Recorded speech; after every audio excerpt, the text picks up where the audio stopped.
राधे राधे, जय सद्गुरू. तुमच्याही आयुष्यात सध्या एकामागून एक अडचणी येतात का?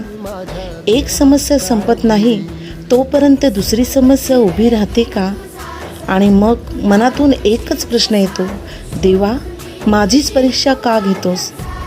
मित्रांनो, आज अनेक लोकांच्या मनात हा प्रश्न आहे. कधी घरातील समस्या, कधी पैशाची चिंता, कधी शरीराची साथ नसते, कधी आपल्या जवळच्या लोकांकडूनच दुःख मिळतं. आणि मग आपण विचार करतो, मी कुणाचं वाईट केलं नाही, मग माझ्याच आयुष्यात इतके त्रास का? श्रीकृष्ण आपल्याला शिकवतात की जीवनात सुख आणि दुःख दोन्ही येणारच, पण संकट आली म्हणून स्वतःला दुर्दैवी समजू नका.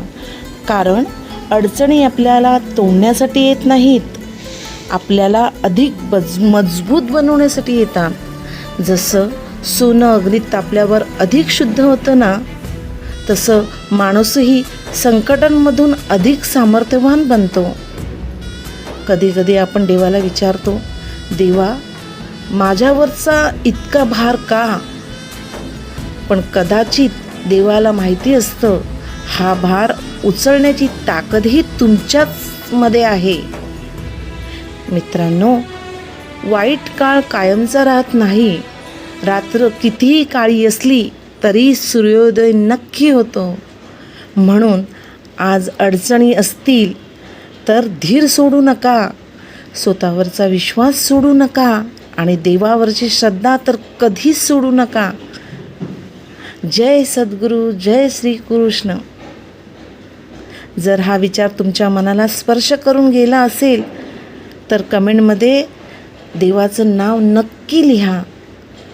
तुमचा एक लाईक आणि एक सबस्क्राईब माझ्यासाठी खूप मोठी प्रेरणा आहे.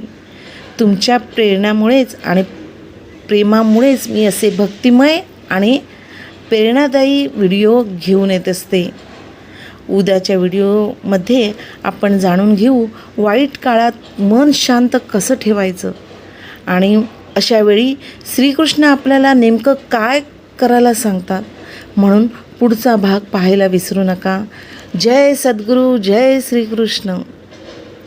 मित्रांनो, परत एकदा सांगते, तुम्हाला जर हा व्हिडिओ आवडला असेल तर नक्की सबस्क्राईब करायला विसरू नका. लाईक, शेअर आणि कमेंट नक्की करा. जय सद्गुरू, धन्यवाद.